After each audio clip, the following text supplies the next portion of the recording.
है income from capital gain, important है, इस दफा एक्सपेक्टेड है कि इसमें से कोई क्वेश्चन आएगा। बस बेटा चुप, इस दफा एक्सपेक्टेड है कि इसमें से क्वेश्चन आएगा, ठीक है। कैपिटल गेन में चूंकि हर दफा चेंजेस आती हैं ऑलमोस्ट, ठीक है, पास कर लें नहीं तो फिर अगली दफा फिर ये चेंज है, ठीक है। तो दूसरा, जब भी चेंज आती हैं आई कैप उसमें से जरूर टेस्ट करता है, आई कैप की आदत है। पिछली दफा चेंजेस आई तो इस दफा भी जो है इसमें से पूछने के चांसेस हैं। और बजट आ गया है, आप पे लागू नहीं होता, लेकिन बेटा एज सुन एज पॉसिबल इसको पास कर लें, वरना फिर इसने चेंज हो जाना, फिर आपको अगली दफा पढ़ना पड़ता है, फिर प्रॉब्लम क्या होता है पूरी क्लास लेनी पड़ती है, ठीक है। फेल तो सारे, पास तो सारे हो सकते हैं, फेल भी हो सकते हैं। मसला क्या है इसमें सिलेबस चेंज हो जाता है। आपका अकाउंटिंग है, ऑडिट है, बाकी कोई इतना खास सिलेबस चेंज नहीं होता। टैक्स हर दफा बजट आता है, बजट के अलावा कोई एक्ट आ जाता है, ऑर्डिनेंस चेंज हो जाते, कुछ भी हो जाए, सिलेबस चेंज हो जाते हैं। जब सिलेबस चेंज हो जाता है तो थोड़ी चीजें चेंज होती है, कोई इतना नहीं होता, लेकिन आपकी उतनी अंडरस्टैंडिंग नहीं है कि आप देखें कि हाँ ये पहले वाला था अब ये चेंज हुआ है, ठीक है। तो अल्टीमेटली आप कंफ्यूज हो जाते हैं। लिहाजा आपने टैक्स के पेपर को गौर से करना है, अपने टेस्ट देने हैं और इंशाल्लाह इसको क्या करना है, पास करना है। अब इनकम फ्रॉम कैपिटल गेन, ठीक है, जो बच्चे हैं जो जहां से पढ़ रहे हैं वो सारी बुक्स ठीक हैं, जो जहां के नोट्स से पढ़ रहे हैं वो सारे नोट्स ठीक हैं, क्योंकि इन सब का जो बेसिक है वो है इनकम टैक्स ऑर्डिनेंस 2001 और कुछ भी नहीं है। तो जो नोट्स हैं, जो बुक्स हैं मार्केट में इधर उधर, वो सबका अल्टीमेट, किसी ने थोड़ा मुख्तसर लिखा होगा, किसी ने कोई डायग्राम की शक्ल में लिखा होगा, किसी ने उसको as it is copy paste किया होगा, किसी ने उसको थोड़ी सी आसान वर्डिंग में लिखा होगा, सारे ठीक है। जहां से पढ़ा है वहीं से पढ़ें, दोबारा से अपने नोट्स वगैरह चेंज करने की हरगिज़ जरूरत नहीं है। सारे नोट्स ठीक हैं, सारे इनकम टैक्स ऑर्डिनेंस से पढ़ें, बस अपडेटेड हो। कोई पुराने पढ़ रहे हैं तो उसमें प्रॉब्लम हो सकता है। लेकिन जी सारा के सारा चैप्टर हम यहाँ पे डिजाइन करने लगे हैं, उसके बाद उसकी हम पढ़ लेंगे इनकम फ्रॉम कैपिटल गेन। जब हम कैपिटल गेन की बात करते हैं तो गेन का मतलब है हमने कोई एसेट डिस्पोज ऑफ किया और वो 100 रुपए का था तो 80 रुपए का हमने लिया और 100 रुपए का डिस्पोज ऑफ किया तो 20 रुपए हमारा क्या है, गेन है। ये गेन, कैपिटल गेन हमें कैपिटल एसेट पे मिलता है। कैपिटल गेन हमें किस पे मिलता है बेटा, कैपिटल। तो हमें सबसे पहले कैपिटल गेन को समझने से पहले हमें क्या समझना पड़ेगा, कैपिटल एसेट क्या होता है। कैपिटल एसेट हम समझेंगे दो तरीके से। एक, कौन कौन से कैपिटल एसेट हैं। जो डेफिनेशन है वो ये दिया गया है कौन कौन से कैपिटल एसेट नहीं है। तो डेफिनेशन के अलावा जितने भी एसेट्स हैं वो सारे के सारे कैपिटल एसेट हैं। पहले हम डेफिनेशन की बात करते हैं, तो वो बात करता है हर तरह की प्रॉपर्टी या एसेट एक्सक्लूडिंग नंबर 1 वो कहता है कि आपका स्टॉक, ये हमें पता है, ठीक है। उसके बाद वो कहता है रॉ मटेरियल टाइप कोई चीज है, ठीक है, ये वन। उसके बाद जो अगली बात करता है वो कहता है कंज्यूमेबल स्टोर्स। अब ये क्या है, ये भी एक स्टॉक होता है, लेकिन इसको बेचने के लिए नहीं रखा होता उन्होंने, इसको इस्तेमाल करने के लिए। जैसे अगर कोई एसी बनाती है कंपनी तो वो लोहा लेगी, रॉ मटेरियल स्टॉक है। उसने जो है स्टील लिया, उसने ग्लास लिया, उसने प्लास्टिक, और इसको सबको बना के एक एसी बना दिया। अब एसी जो बटा हुआ है वो उसका क्लोजिंग स्टॉक है। तो आपको पता है स्टॉक 3 तरह का होता है, एक रॉ मटेरियल, एक वर्क इन प्रोसेस, और ये स्टॉक है। उसने 2 का नाम लिखा है इस डेफिनेशन में।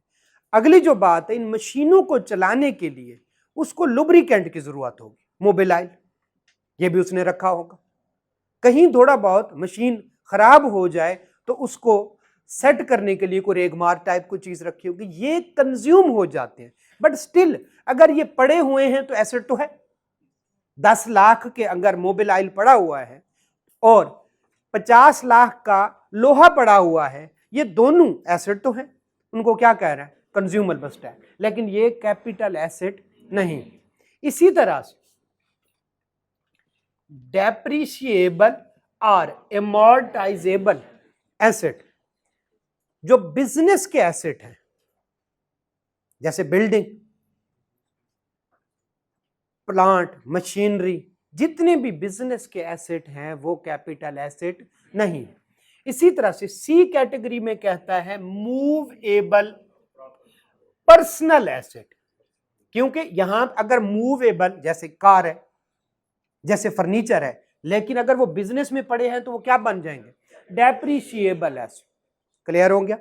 मूवेबल पर्सनल एसेट्स ये भी सारे कैपिटल एसेट नहीं है, लेकिन इसमें एक और एग्जम्पशन देता है, एक्सेप्शन देता है, और वो है jewellery, first day cover, printing, medallion, antique, इस तरह की चीजें। ये मूवेबल पर्सनल एसेट हैं, बट अगर ये इस डेफिनेशन में से एक्सक्लूड हो रहे हैं तो इसका मतलब है ये इंक्लूड हो गए।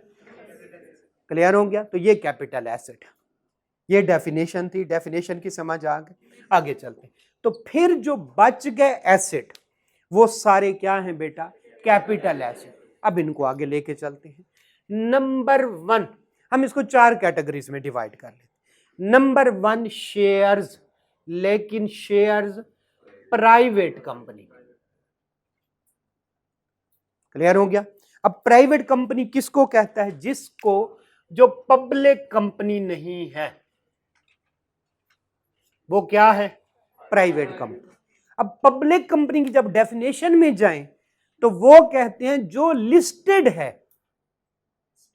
लिस्टेड, इसका मतलब है अगर कोई अनलिस्टेड कंपनी है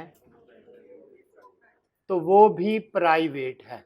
क्लियर हो गया? यहां से इतनी टेक्निकलिटीज पूछता है। नंबर 1 शेयर किसके? Private company. ये पहली कैटेगरी। दूसरी कैटेगरी ये वाली लिस्ट, कौन से वाली? जो पर्सनल मूवेबल एसेट है और medallion, antique, first day cover, फलां ये सारे 2 कैटेगरीज। तीसरी इमूवेबल प्रॉपर्टी।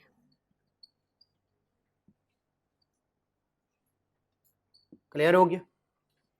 चौथा सिक्योरिटीज।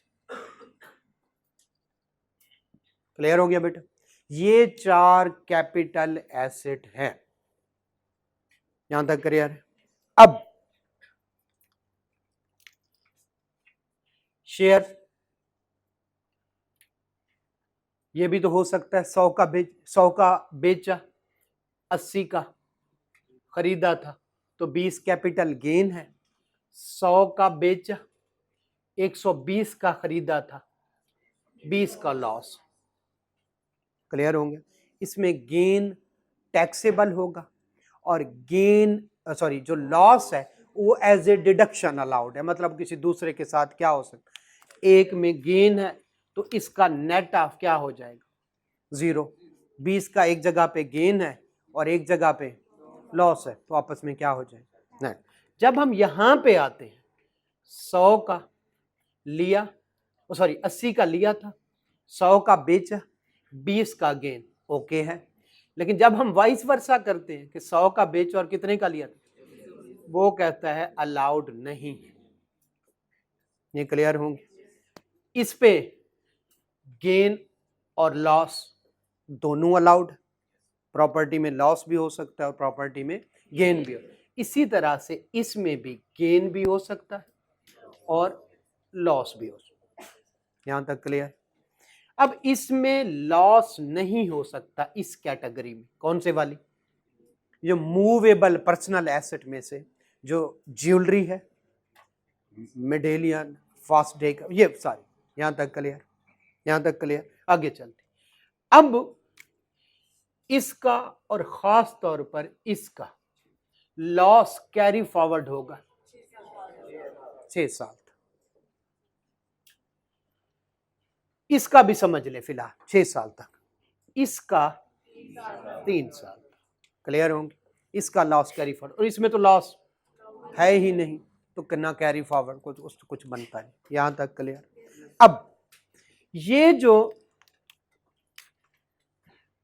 इसका और इसका जो गेन है वो बाकी इनकम के साथ ऐड होता है, जैसे इनकम फ्रॉम बिजनेस और इनकम फ्रॉम कैपिटल गेन 1 और 2। यहां तक क्लियर है। इसमें लॉस अलाउड नहीं, इसमें लॉस होगा तो साइड पे लिख लेंगे, साइड पे लिख लेंगे और वो किसी के साथ एडजस्ट हो जाएगा, इतना तो आपको पता है, वरना कैरी फॉरवर्ड होगा और कितने तक होगा, 6 साल। अब बात करते हैं इमूवेबल प्रॉपर्टी और किसकी, सिक्योरिटीज की। ये इनके साथ अटैच नहीं होंगे, ये सेपरेट ब्लॉक है। कौन से वाला, इमूवेबल प्रॉपर्टी। सेपरेट ब्लॉक का मतलब है बिल्कुल एनटीआर की तरह करेंगे, नॉर्मल टैक्स रिजीम की तरह, बस इनके रेट अलग से दिए होंगे। क्लियर, इनके अलग रेट्स होंगे। क्लियर हो गया, किसका, इमूवेबल प्रॉपर्टीज का भी और सिक्योरिटीज का। यहां तक ओके। तो हमें 4 टाइप पढ़ ली, हमने डेफिनेशन समझ ली, हमने इमूवेबल प्रॉपर्टी को देख लिया, हमने सिक्योरिटीज को देख ली, हमने नॉर्मल शेयर्स। यहां तक पहले 2-3 पेजेस हैं इस चैप्टर के। क्लियर है, उनको हम जरा देख ले, हम वापस आते हैं और हम इसको फर्दर डिस्कस करते हैं। आजा बेटा, आपके पास जो भी नोट्स हैं, जो भी पढ़ रहे हैं, सारे ठीक पढ़ा रहे हैं। पहले जिस टीचर से पढ़ा है, अगर आपने किसी और से पढ़ा है, वो भी सारा ठीक पढ़ाया। जिस टीचर ने जो बुक दी है बिल्कुल ठीक है, सारे इनकम टैक्स ऑर्डिनेंस से पढ़ा रहे हैं। जिस टीचर ने जो नोट्स दिए हैं बिल्कुल ठीक है, उसी पे रहें। मेरी वजह से ना बुक चेंज करने की ज़रूरत है, और किसी टीचर ने आपको कोई कंसेप्ट दिया है और मेरे कंसेप्ट के साथ कंट्राडिक्ट कर रहा है, तो उसी टीचर का कंसेप्ट ठीक, उधर ही रहें। उसने डिटेल से पढ़ाया होगा, मैं आपको किस में पढ़ा रहा हूँ, समरी में पढ़ा रहा हूँ। मेरे पास उतना टाइम नहीं है, सारे ठीक पढ़ा रहे हैं। मेरी वजह से किसी को सही या गलत कहने की ज़रूरत नहीं है। सारे टीचर ग्रेट हैं। जिस तरह से वालिदैन कोशिश कर रहे होते हैं कि हमारे बच्चे कामयाब हो रहे हैं, हम किसी के वालिदैन को नहीं कह सकते वालिदैन ने ज़्यादा एफर्ट किया और इसके वालिदैन ने कम एफर्ट किए। सारे टीचर इसी बात पे जोर लगा रहे हैं, ठीक है। नो कंपटीशन, सिर्फ और सिर्फ आपकी भलाई के लिए है, आप सारे कामयाब हों, अल्लाह करे सारे आप कामयाब हों, हमारी यही कोशिश है। आ जाए जनाब, हमने कहा गेन क्या होता है और हमने पढ़ लिया, क्लियर हो गया। गेन से पहले हमें चाहिए था कि इसके डिस्पोजल पे मिलता है, और हमें कैपिटल एसेट की डेफिनेशन, कैपिटल एसेट की डेफिनेशन पे गए, ए मैंने पढ़ा दिया, डेप्रिशिएबल अमोर्टाइजेशन जिस पे अलाउड होती है, और कौन से वाला, ठीक है। अच्छा, ए के साथ बी लिखा हुआ है और फिर बाद में डी लिखा हुआ है, इसका मतलब सी ही है। पहले सी होगा, लेकिन किसी फाइनेंस एक्ट या किसी बजट की वजह से वो क्या हो गया, डिलीट। तो ये 1 है, ये 2 है, और ये पॉइंट कौन से वाला, 3 है। हम जानबूझ के वही तरतीब रखते हैं जो, ताकि अगली दफा कोई इंसर्ट हो जाए सी, तो वो हमें चेंज ना करना पड़े। मतलब ये बस जो भी लिखा हुआ है 1 2 3 है, ए बी डी उसको ना कहिएगा कि सर को ए बी डी भी नहीं पता। लें जी, इसके बाद सी आता है। अच्छा लें जी, जो है कौन से वाली बेटा, मूवेबल प्रॉपर्टी भी कैपिटल एसेट नहीं है, लेकिन ये फॉलोइंग कैपिटल एसेट है, इनको आपने रटा लगा लेना, ठीक है। आगे चलते हैं, तो इसका मतलब ये हुआ। अच्छा, गेन कैसे निकालते हैं, ए माइनस बी, ए कंसिडरेशन और बी क्या है, कॉस्ट है। कंसिडरेशन अगर कम हो और फेयर मार्केट वैल्यू ज्यादा हो तो फेयर मार्केट वैल्यू लेते हैं, एक सिंपल हमारा बनी बनाई पहले से एक मौजूद है। कॉस्ट में जो है क्या शामिल नहीं है, देखिए कॉस्ट में अगर किसी और जगह पे वो खर्चा इंक्लूड हो गया तो वो यहाँ पे नहीं होगा।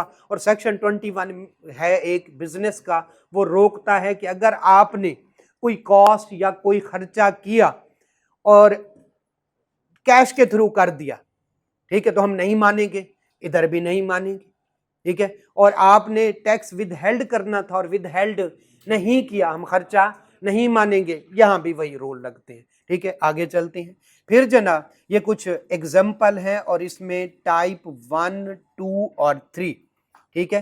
टाइप 1 पे वो क्या लिखता है, जरा आइएगा शेरफ पर, टाइप 2 पे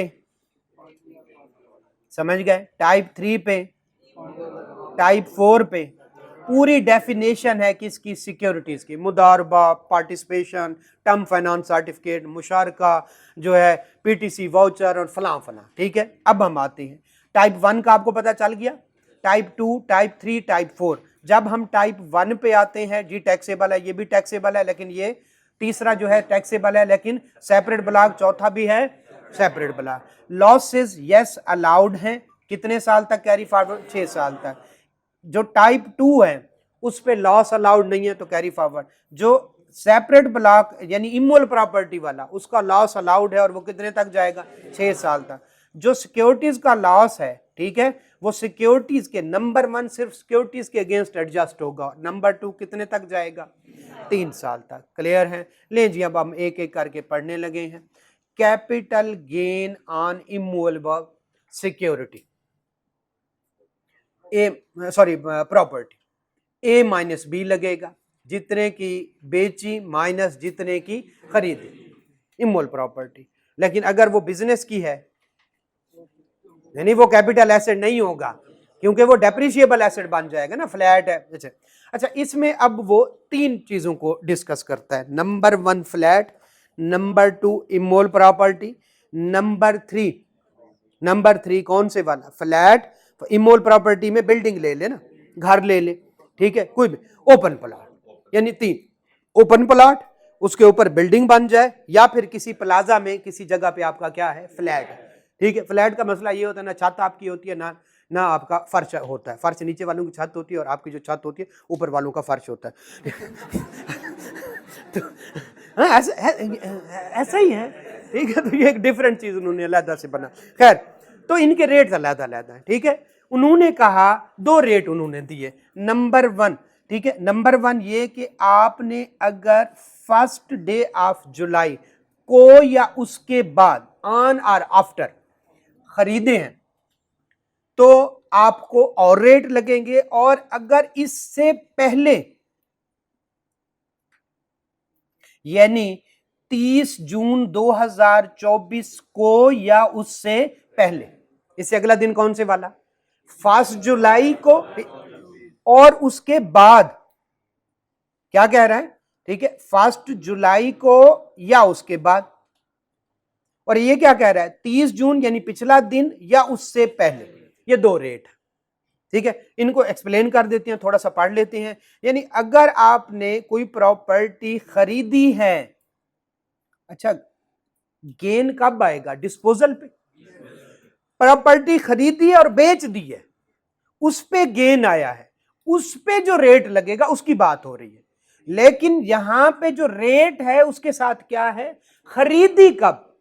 इसका मतलब है 1 जुलाई 2024 को या उसके बाद खरीदी और बेच दी और उस पे गेन आया तो ये वाले रेट लगेंगे, और उससे पहले खरीदी थी और बेच दी और उस पे गेन आया तो ये वाले रेट लगे। रेट्स का पता चल गया। ठीक है, बेस किसकी करनी है, एक्वायर पे, लेकिन फैसला कब होगा, डिस्पोजल पे। डिस्पोजल पे फैसला होगा गेन है या लॉस। लॉस हम ऑलरेडी कर चुके हैं, प्रॉपर्टी वाला लॉस 6 साल तक, ये हम डिसाइड कर चुके हैं। अब आती है गेन की। गेन मेरे पास आ गया 6 लाख, उस पे कौन सा रेट लगाएं भाई, कब खरीदी थी, कब खरीदी थी, 1 जुलाई 2024 के बाद खरीदी थी तो और रेट है, और 1 जुलाई से, बस ठीक है, समझ आ। ले जी, अगर 1 जुलाई को या उसके बाद खरीदी और वो एक्टिव टैक्स पेयर लिस्ट में आ रहा है। अब एक्टिव टैक्स पेयर लिस्ट में कौन आता है, जो हर साल अपनी रिटर्न फाइल करता ही रहता है, टाइमली रिटर्न फाइल करने वाला बंदा। ठीक है, तो उस पर क्या रेट लगेगा, 15%। क्लियर हो गया। और अगर वो एक्टिव टैक्स पेयर नहीं है तो उसको रेट लगेगा टेबल 1 वाला। टेबल 1 पता है, टेबल 1 वाला। क्लियर हो गया। लेकिन अगर टेबल 1 वाला रेट कह रहा है 5%, ऐसे एग्जांपल दे रहे हैं, तो कम से कम 15 लगेगा। ठीक है, उसमें भी 15% है, लेकिन कल को अगर वो कम हो जाते हैं, और उस पे पहला रेट है ही 15%, 6 लाख तक कुछ नहीं है, 6 लाख तक कुछ नहीं है, 6 लाख से 12 लाख तक 15% है। इसका मतलब 6 लाख पे कुछ नहीं लगेगा, नहीं, यहां पे 15% लगेगा। अगर 25% लग रहा है तो 25% लगेगा, 15% से कम रेट लगेगा टेबल 1 वाला, लेकिन 15% से कम डिसाइड हो गया। आगे चलते, अब उस पे अब गेन आया है, लेकिन प्रॉपर्टी कब खरीदी थी? 30 जून को या उससे पहले खरीदी थी, 30 जून 2024 को। तो फिर उसको 3 में डिवाइड कर देता है, एक ओपन प्लॉट, एक कंस्ट्रक्टेड प्रॉपर्टी यानी घर, और एक फ्लैट। ठीक है, ओके।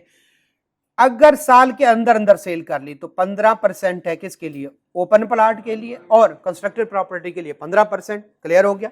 और इस तरह से अगर 1 साल से ज्यादा, 2 साल से कम तो ये वाले रेट, और 2 साल से ज्यादा तो 3 साल, ये रेट।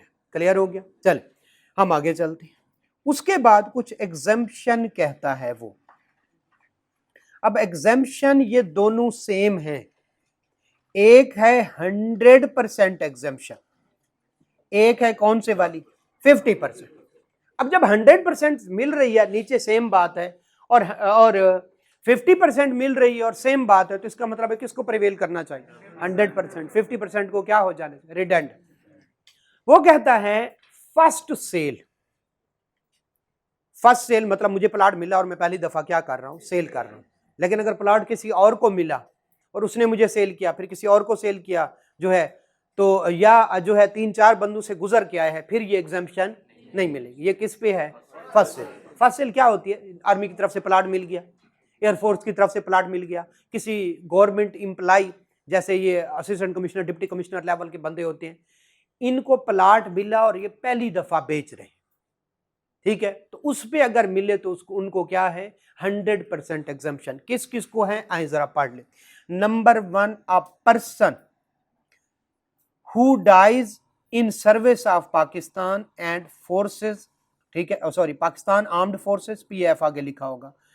फेडरल और प्रोविंशियल गवर्नमेंट, वापडा का बंदा काम करते हुए अगर उसकी डेथ हो जाए तो उसको भी एग्जम्पशन है फर्स्ट सेल पे। और कोई पाकिस्तान आर्म्ड फोर्स, जैसे अभी जंग लगी थी और कुछ शहादतें हुई, तो उनको भी क्या है? एग्जम्पशन। फिर कौन से वाला? वार वुंडेड पर्सन, डेथ नहीं हुई लेकिन जख्मी है, कौन से वाला? प्रोविंशियल, वापडा का काम कर रहा है, खंबे से गिरा जो है, और क्या हो गया? ठीक है, लेकिन भाईजान नहीं, ये कौन से वाला है? वापडा का बंदा जंग लड़ते हुए नहीं हुआ। कोई यार खंबे के साथ चपेड़े मार रहा था खुदा। या ex service man of Pakistan armed force, या कौन से वाला? फेडरल या कोई रिटायर। तो ये इनको एग्जम्पशन है। और कौन से वाली एग्जम्पशन है? पहली सेल हुई तो 100% एग्जम्पशन। आगे चलते हैं। फिर ये 50% वाली रिडंडेंट होगी, लेकिन एक दफा याद कर लीजिएगा।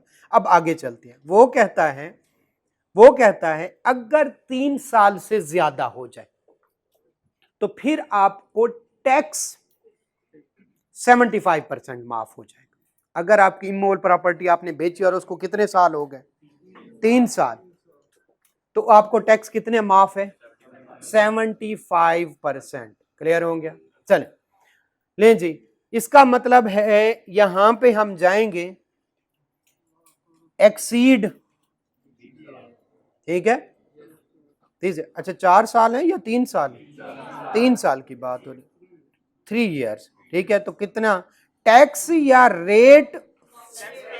टैक्स पेबल अमाउंट निकालेंगे, रेट पूरा लगा के, और फिर जितनी अमाउंट निकलेगी उसका 25% पेबल होगा, 75%। इसका मतलब है इससे आगे 3 साल से ज्यादा तो रेट कितना लगेगा?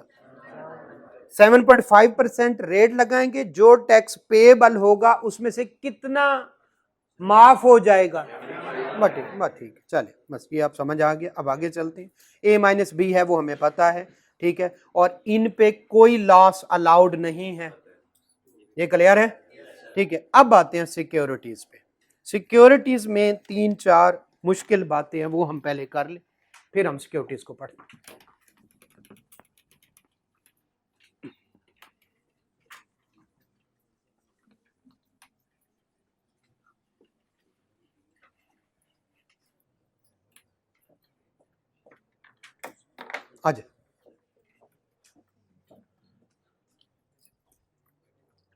आज बेटा, सिक्योरिटीज सिक्योरिटीज है तो उसकी डेफिनेशन मुश्किल है, याद करनी पड़ेगी, उसका कोई शॉर्टकट, उसमें टर्म फाइनेंस, उसमें डेट सिक्योरिटीज, उनको याद करना पड़ेगा। बस एक मेन बात है, पब्लिक कंपनी के शेयर सिक्योरिटीज है और प्राइवेट कंपनी के शेयर वो पहले वाली कैटेगरी। दोबारा से, प्राइवेट कंपनी के शेयर पहली कैटेगरी और पब्लिक कंपनी के शेयर कौन से वाली, ये चौथी कैटेगरी, ये चौथी कैटेगरी। यहां तक क्लियर है। इसमें भी A माइनस बी करते हैं, क्या मतलब, A कंसिडरेशन, B क्या है, ये तो करते ही करते।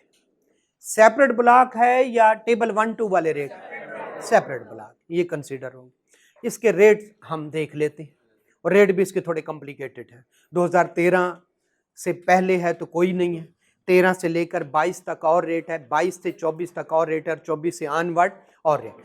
24 पे फिर वही लगेगा, कौन से वाला, वो filer non filer active non, ये वाला, ठीक है। ये थोड़े से कॉम्प्लिकेटेड है, उनको हम जरा पढ़ लेते हैं। उससे अगली बात, जब हम ये देखते हैं कि A माइनस बी लगेगा तो ये इंश्योरेंस कंपनी और बैंकिंग कंपनीज पे नहीं लगेगा। उन पे क्या लगेगा, उनमें भी A माइनस बी करेंगे, लेकिन रेट ये वाले नहीं लगेंगे। कौन से लगेंगे, हमारे सिलेबस में नहीं, उसी फैब में जाके। तो किस पे नहीं लगेगा, अगर पब्लिक कंपनी के शेयर हैं किसी यूबीएल के पास और वो उसको बेचता है और उस पे क्या आते हैं, कोई गेन आता है, हमारे एम्बेड से बाहर है। इंश्योरेंस कंपनी ने किसी और कंपनी के पब्लिक कंपनी के शेयर लिए, हमारे वो उससे निकल, लिहाजा ये इंश्योरेंस कंपनी और बैंकिंग कंपनी पे ये वाला कानून नहीं लगता, जो हम पढ़ने लगे, साइड पे कर लो। अगली जो बात है, इसमें एक वर्ड यूज होता है एनसीसी, नेशनल क्लियरिंग कंपनी, और दूसरा इसमें यूज होता है पीएसएक्स, पाकिस्तान स्टॉक एक्सचेंज। आपने पब्लिक कंपनी के शेयर लेने हैं, डिबेंचर, टर्म फाइनेंस सर्टिफिकेट, जितने भी नाम लिखे हुए यहां, मुदारबा सर्टिफिकेट, मुशारका certificate, commercial paper, government paper, फलां फलां सारे, वो कहते हैं कोशिश करें कि कहां पे खरीदो फरोख्त करें, पाकिस्तान स्टॉक एक्सचेंज। और पैसे जो दे रहे हैं, अगर आपने बेचने हैं तो पैसे लेने हैं, और अगर आपने खरीदने हैं तो जिस तरह से हमारा इजी पैस के, मैंने इन भाई को पैसे देने हैं, सीरियस ना हो जाए, मैंने दे वो बाद में सर आपने कहा था, जो मैंने देनी है, तो मैं एक तो है मैं इनको कैश पकड़ा दूं, दूसरा है मैं जैज कैश के थ्रू इनको ट्रांसफर करूं। मेरे पहले पैसे किधर जाएंगे, जैज कैश, और जैज कैश से इनके अकाउंट। ये एक जैज कैश समझ ले कि अगर आपने शेयर बेचने हैं या खरीदने हैं तो सेटल किसके थ्रू करें, एनसीसीपीएल। आपकी मर्जी है करें ना करें, लेकिन अगर आप इन दोनों में से, यानी डिबेंचर खरीदने हैं, पब्लिक कंपनी के शेयर खरीदने हैं, तो मैं कहां से खरीदूं, और पैसे मैं इधर जमा कराऊं और ये वाला उसको दे जिससे मैं शेयर खरीद रहा हूं, तो मैं कहूंगा मैंने ट्रेडिंग की, ट्रांजैक्शन की किसके थ्रू, पाकिस्तान एक्सचेंज के प्लेटफॉर्म पे, और मैंने सेटल किया अपना अकाउंट एनसीसीपीएल के। इन दोनों में से मैं कोई एक काम कर लूं तो मेरी वो ट्रांजैक्शन बन जाती है मार्केट बेस्ड ट्रांजैक्शन।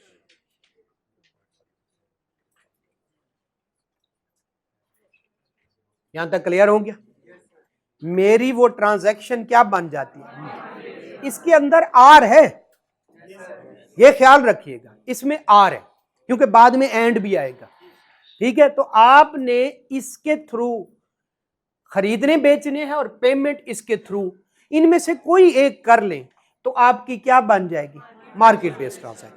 चलिए, नॉर्मली मैं कहता हूं मैंने शेयर बेचे,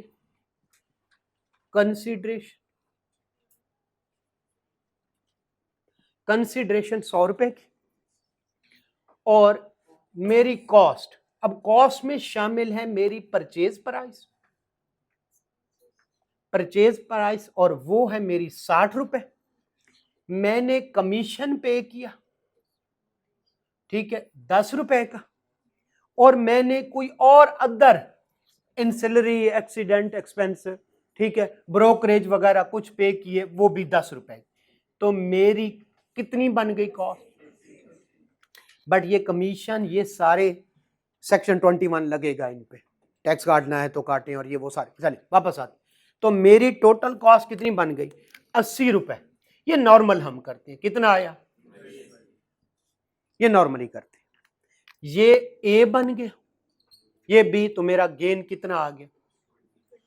अब ये सिक्योरिटी है। मैंने अगर शेयर खरीदे बेचे किस पे, और मैंने पेमेंट, तो अब मेरी ये ट्रांजैक्शन बन जाएगी मार्केट बेस में। वो कहता है भाईजान आप आप परचेज ले लें, लेकिन ये वाले आप एक्सपेंसेस ना क्लेम करें। फिर मैंने कहा भाई ये तो मेरा तो नुकसान हो गया। कहता नहीं, आपको 0.5% सेल्स का और 0.5% परचेज का नोशनल एक्सपेंस मिल जाएगा। आप चाहे कमीशन पे करें ना करें, आप ब्रोकरेज पे करें ना करें, कोई और खर्चा करें ना करें, अगर आपने की मार्केट बेस्ड ट्रांजैक्शन, ठीक है, मार्केट बेस्ड ट्रांजैक्शन, तो आपको खामखा का खर्चा मिल जाएगा। खामखा का खर्चा क्या होगा? सेल का 0.5% और परचेज का 0.5%। बताएं कितना?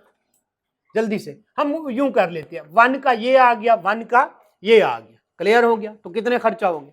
इसको 2 कह लें, इसको 2 कह लें। ऐसे मैं कैलकुलेशन नहीं कर रहा, वैसे कह रहा हूं। यानी सेल का 0.5 और परचेज का, इसको मिलियन में करेंगे तो ये भी अमाउंट बन जाएगी, ठीक है। ये तो टोटल मेरा खर्चा कितना हो गया? 64, और मेरा गेन कितना 36। क्लियर हो गया? तो अगर अब कुल मिला के बात, अगर आप करते हैं कौन से वाली, मार्केट बेस्ड ट्रांजैक्शन, तो फिर आपको परचेज प्राइस प्लस सेल का प्लस परचेज का 0.5%, ये आपकी टोटल कॉस्ट बन जाएगी। क्लियर हो गया? तो अब आपका गेन क्या होगा? Consideration minus purchase price minus cell का 0.5 और परचेज। मार्केट बेस्ड ट्रांजैक्शन और उसकी रेलिवेंस समझ आ गई? ये क्लियर है? आगे चलते हैं। ये एक टेक्निकल पॉइंट था, इसमें ये रेज कर दूं? नहीं, चल जी जी। अच्छा, इसके बाद वो कहता है भाई 2 जगह ख्याल रखें, और ये जो मैं कानून बताने लगा हूं ए और बी। ए है सिर्फ पब्लिक कंपनी के शेयर,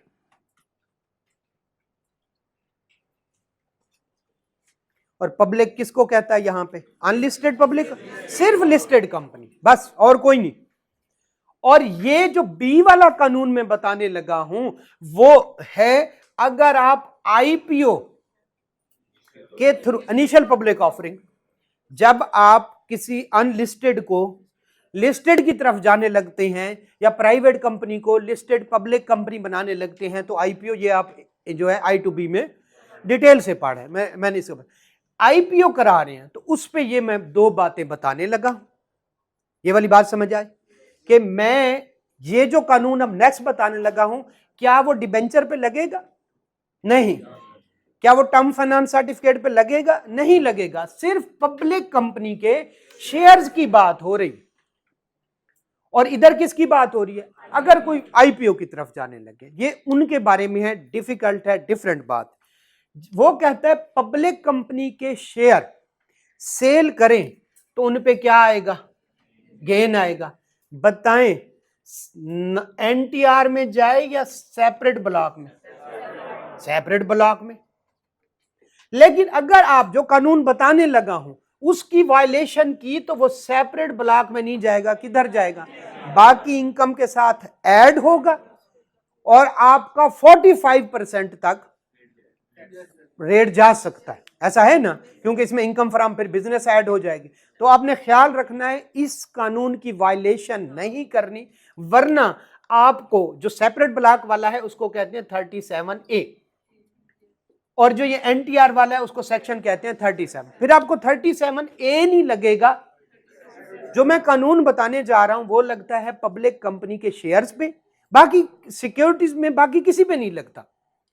और अगर उसने आपने उसकी वायलेशन की तो आपको 37A नहीं लगेगा, बल्कि इसका मतलब है सेपरेट ब्लॉक वाले अब रेट वो 15% वो नहीं लगेगा, डायरेक्टली आपका देखा जाएगा बाकी इनकम के साथ ऐड करके 15%, 20%, 25%, 40%, 45% लगेगा। तो एक आपको सजा है। तो आपने करना क्या है, आप कहते बताएं तो सही मैंने करना क्या है। वो कहता है जब पब्लिक कंपनी के शेयर बेचें तो एक तो PSX के थ्रू बेचें और दूसरा इसकी क्लियरिंग किससे करें, एंड है दोनों के दरमियान, दोनों करना जरूरी है। तो मार्केट बेस के दरमियान क्या था बेटा, और था, इसके एंड है, इसका मतलब है वहां पे दोनों में से कोई कर ले, मार्केट बेस बन जाएगी, नोशनल एक्सपेंस मिल जाएगा, नोशनल एक्सपेंस 0.5 चले। और इस सूरत में दोनों करने हैं। अगर ये हमने दोनों ना किए, क्लियर हो गया। अच्छा, ये वाली बात समझ आ गई। फिर ये अगर देखें एक बनता है पब्लिक कंपनी के शेयर बेचता है, तो वो हमारे जहन में यही है कि वो क्या करेगा, सेपरेट ब्लॉक है। लेकिन अगर वो उसको दोनों में से कोई एक भी खिलाफ वर्जी करे या दोनों करे तो अल्टीमेटली किधर चला जाएगा, वो फिर एनटीआर में चला जाएगा। वो ऐसे समझे जाएगा वो पब्लिक कंपनी के शेयर नहीं बल्कि प्राइवेट कंपनी के शेयर है। ये क्लियर हो गया। अब ये वाली बात से आगे चलते हैं। अब एक बंदा आईपीओ कराने लगा, ठीक है, तो जो गेन है किस पे, शेयर्स पे, जितनी अमाउंट आई है, जितने के बेचे हैं, जितनी उसकी कॉस्ट जो भी है, वो NCCPL को बताए। भाई क्यों बताए, ताकि NCCPL इस पे टैक्स कैलकुलेट कर सके। क्या कर सके, NCCPL इस पे टैक्स कैलकुलेट कर सके। ये बात समझ आ गई। और अगर उसने बता दिया और अगर ना बताया, आईपीओ की सूरत में शर्त क्या है, जितनी सेल की, डिस्पोजल की, जो सेल प्रोसीड, जो इंफॉर्मेशन होगी किसको बताना, ताकि वो क्या कर सके। अगर ना किया और अगर किया तो सेपरेट, अगर ना किया तो एनटीआर और अगर कर लिया तो सेपरेट। क्लियर है। ये इसमें टेक्निकलिटी से आए पढ़ते हैं, को दो चार बातें रह गई तो उनको भी पढ़ लेते हैं जी। सिक्योरिटीज में A-B आपको पता है क्या बला है। ले जी, पहले हम वो बातें पढ़ ले। सिक्योरिटीज की डेफिनेशन मैं इसका कुछ नहीं कर सकता, कोई इसका कुछ नहीं कर सकता, ठीक है। इसको ना याद करके कर, ठीक है। अच्छा चल ले जी आगे चल। अब थे कुछ शॉर्टकट पर बात लंबी हो जाएगी, आ जाए कोशिश करेंगे अगर टाइम बचा। For the purpose of this section share of कौन से वाले, पब्लिक कंपनी। और पब्लिक कंपनी से क्या मुराद है, जो लिस्टेड हो, 30 जून को वो लिस्टेड हो। ओके आगे चलते। वो कहता है इसको सेपरेट ब्लॉक पर लेंगे और सिक्योरिटीज का लॉस किसी और के साथ एडजस्ट नहीं होना, सिर्फ सिक्योरिटीज के साथ होना। आगे चलते हैं जी। दूसरों का चले बताते हैं, वो भी बताते हैं, लॉस वाले पहुंचते हैं वो फिर बताते हैं। Loss that has not been set off, तो कितने तक जाएगा, 3 साल। ये हमें पहले पढ़ा हुआ। आगे चलते हैं। एक्सेप्शन अभी छोड़ दे, या मैंने बता दिया था, चले बता दिया तो अच्छी बात है। वो कहता है पहले, सॉरी, मार्केट बेस्ड ट्रांजैक्शन क्या होती है। मार्केट बेस्ड ट्रांजैक्शन की डेफिनेशन पढ़ ले, टाइम पड़ा हुआ, ठीक हो जाएगा। मार्केट बेस्ड ट्रांजैक्शन जो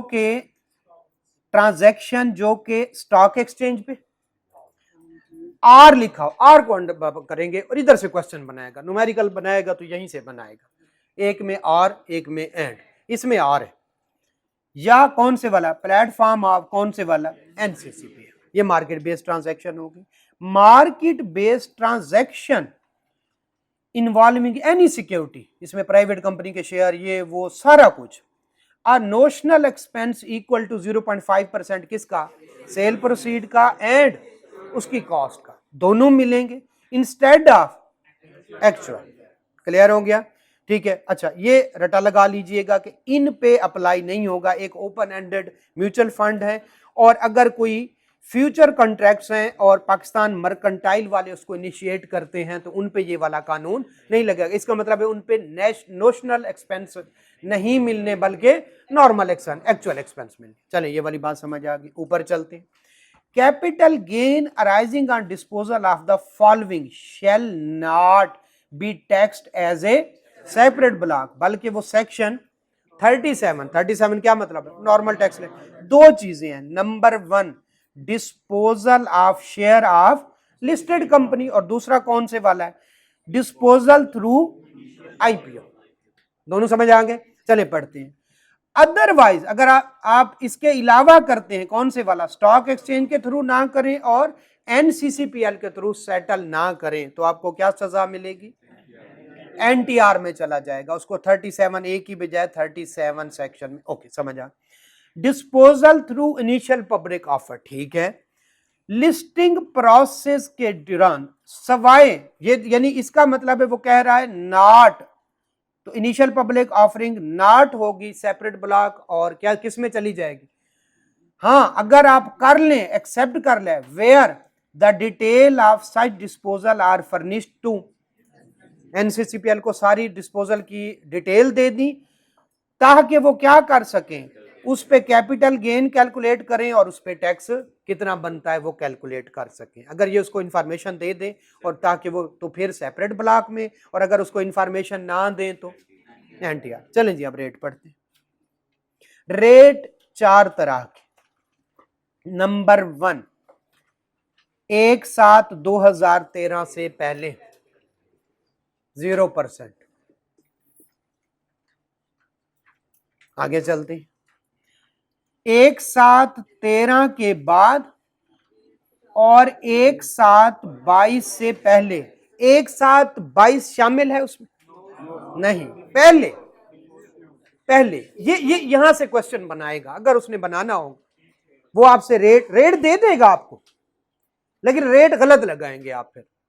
1/7/22, ठीक है, ये पहले से क्या मुराद है, 30/6/22, इसका मतलब है 30/6/22 से लेकर जो है कौन से, सॉरी 30/6/22 से पीछे, ठीक है, कितने तक, 1/7/2013, और 1/7/2013 से पहले। अच्छा, 1/7/2013 शामिल है, यस शामिल, ऑन लिखा, 1/7/13 शामिल। इसका मतलब है 1/7/13 से पहले, 1/7/13 से लेकर कहेंगे, बाद नहीं कहना, ठीक है, कितने तक, 30/6/2022 तक, ठीक है। इसका मतलब है फिर और कौन से वाला होगा, अच्छा इस पे लगेगा कितना, इन 5-7 सालों पे कितना लगेगा, जितने भी साल है, 12.5। अच्छा, rate on disposal of security acquired between 1/7/22 30 जून 2024, दोनों डेट क्या है, इंक्लूड है। इसका मतलब है 1/7/22 से लेकर 30/6/2024 तक ये वर्ड यूज कर। क्लियर हो गया? और इसका रेट वही है जो ओपन प्लॉट का था, कंपैरिजन कर लीजिएगा। ओपन प्लॉट वाले जो रेट हैं 1 साल से ज्यादा, ठीक है, और जो है 1 साल से कम, सॉरी, तो 1 साल से ज्यादा, फिर 2 साल से ज्यादा, फिर 3 साल से ज्यादा, ये सारे वही हैं जो ओपन प्लॉट वाले, अगर याद करना चाहें। अब जी, उन पे रेट ज्यादा तो नहीं लगता, कम लगता है,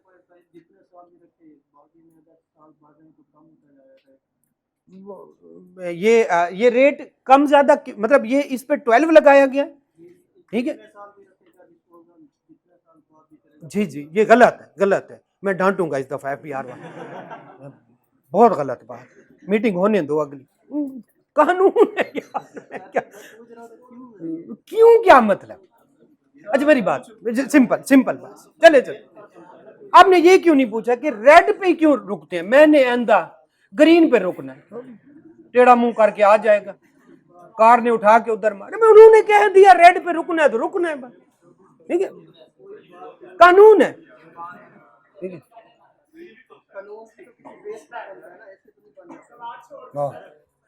अगली बात है लेकिन वो गैर पार्लिमानी। चले अच्छा, चले आज लें जी। उसके बाद अच्छा जी जी अच्छा अच्छा ठीक है बेटा, सरायकी के साथ कोई मसला ही है, चले कुछ नहीं करते। बेचारा चौथी पांचवी दफा उनको मोरद इल्जाम ठहरा रहे हैं हर बात बेटा सरायकी में।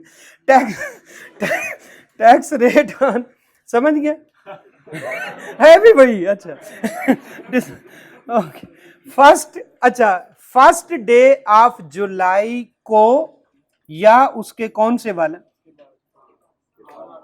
ये कैसे हो गया, ये फर्स्ट डे जुलाई 2000 नहीं 30/6/2024 था, समझ लें। तो इससे अगला दिन कौन से वाला हो, सही क्या है, बिल्कुल सही, बिल्कुल सही। 1/7/24 से लेकर आगे आने वाले जितने भी हैं तो उनके लिए वो कहता है भाई एक्टिव पर्सन। अब एक्टिव पर्सन वहां पे दोनों में फर्क समझे, वहां पे कोई ऐसा एक्टिव पर्सन था 15% रेट था, किसमें, इमोल प्रॉपर्टी में, फर्क दोनों में समझे। उसमें इमोल प्रॉपर्टी में बेचते वक्त जो एक्टिव था, इसमें बेचते वक्त भी एक्टिव हो और खरीदते वक्त भी एक्टिव हो, दोनों में फर्क समझे, ठीक है। दोबारा चलते हैं, पहले इसको पढ़ लें जरा, देखें। एक्टिव पर्सन किसको कहेंगे, appearing in active tax payer list on acquisition as well as disposal. वहां पे ऐसी कोई बात नहीं लिखी, वहां पे ऐसी कोई बात नहीं लिखी कि इमोल प्रॉपर्टी में। ये देखें, एक्टिव पर्सन 15%, एक्टिव पर्सन मतलब on the date of disposal. तो इमोल प्रॉपर्टी में डेट ऑफ डिस्पोजल, लेकिन अगर सिक्योरिटीज में करना है तो वो ना सिर्फ on date of disposal active हो बल्कि डेट ऑफ एक्विजिशन भी एक्टिव। क्लियर हो गया। चलें, तो नॉन एक्टिव कौन होगा, जो एक्विजिशन आर लिखा हुआ है, इन दोनों में से किसी एक दिन भी एक्टिव ना हुआ तो वो क्या बन जाएगा, ठीक है, ओके, पता है। अच्छा, अगर इंडिविजुअल एओपी है तो फिर कौन से वाला रेट, टेबल 1, और अगर कंपनी के पास शेयर है 29%, सीधा सीधा रेट जो उनके नॉर्मल रेट है। लेकिन 15% से इंडिविजुअल या एओपी का रेट 15% से कम ना हो। चले, हमें पता चल गया। अब ये वाली बात भी हमने पढ़ ली। अगली 2-3 जो है जरा टेक्निकल बात है, हाँ 5 मिनट है हमारे पास, आराम से हो सकता है। वो कहता है हुआ क्या, उसने कहा भाई लॉस, अच्छा लॉस एक में है प्रॉफिट 20 का और एक में है लॉस 20 का, आपस में क्या हो गए, करते क्या थे, बाटा की सिक्योरिटी ली, ठीक है, सिक्योरिटी। अब उसने कोई और से किसकी, गवर्नमेंट बेकर की सिक्योरिटी बेची, शेयर बेचे और उस पे 20 का क्या आ गया, अब इस पे तो प्रॉफिट सॉरी टैक्स देना पड़ेगा। अब वो सोच रहा है क्या करूं, तो उसने देखा बाटा की जो सिक्योरिटी उसने ली हुई थी 100 रुपए की, अब उसकी वैल्यू चल रही है कितनी, 80 रुपए। उसने कितने की ली थी, अब वैल्यू बेच दी, क्या की, बेच दी 80 की कंसीडरेशन और कॉस्ट कितने की, 100 की, तो कितना 20 का लॉस कमा लिया, खत्म। गवर्नमेंट से जो गेन आया बाटा की सिक्योरिटी ने उसको क्या कर दिया, नलीफाई। लेकिन बाटा की सिक्योरिटी उसने रखनी थी, लॉस पे कौन बेचता है। 30 जून को ये सारा कुछ करके जो है 8 जुलाई को दोबारा से बाटा के शेयर खरीद लिए, कितने पे, ऑलमोस्ट वही 80 पे, उसको पता था। तो ये बताएं गवर्नमेंट को कितने का चूना लगा गया, 20 मिलियन का, कह हाँ मिलियंस में बात होती है, ठीक है, बड़ा तो गवर्नमेंट, अब ये उसने क्या किया, वाश सेल, ठीक है, वाश सेल, ठीक है, वाश सेल, ये वाली बात समझ आ गई। चलें पढ़ते हैं sir. Wash sale, if an investor sustain a loss on the disposal of Bata share and in 1 month period he or उसका कोई रिश्तेदार related party purchases the Bata security, दोबारा से खरीद ली, बाटा के शेयर बेचे, लॉस क्लेम किया और बाद में क्या किए, दोबारा खरीद लिए, इसको कहते हैं वाश सेल। वो कहते हैं भाई ये वाला लॉस अलाउड नहीं है, 20 पे क्या दो, टैक्स दो। क्लियर हो गया। जब ये पाबंदी लग गई, उसने कहा क्या करूं, ये बताएं कि ईद पे अगर बाटा की सेल ज्यादा होती है तो सर्विस की ज्यादा होती है, अगर कोई टैक्स लगेगा और बोर्ड लगाएगा तो बाटा पे भी लगाएगा, और अगर बेड़ा गर्क होगा तो बाटा का भी होगा साथ में सर में। तो दूसरी सूरत में उसने क्या किया, उसने बाटा के शेयर नहीं खरीदे, सर्विस के खरीदे, अपना रिस्क और रिवार्ड बराबर रखा। क्यों? क्योंकि जैसे बाटा के शेयर कल को बढ़ेंगे तो उसने 80 रुपए का दोबारा से बाटा के शेयर नहीं खरीदे, बल्कि इसको कहते हैं टैक्स स्वैप से। ये भी अलाउड नहीं। जरा पढ़ते हैं।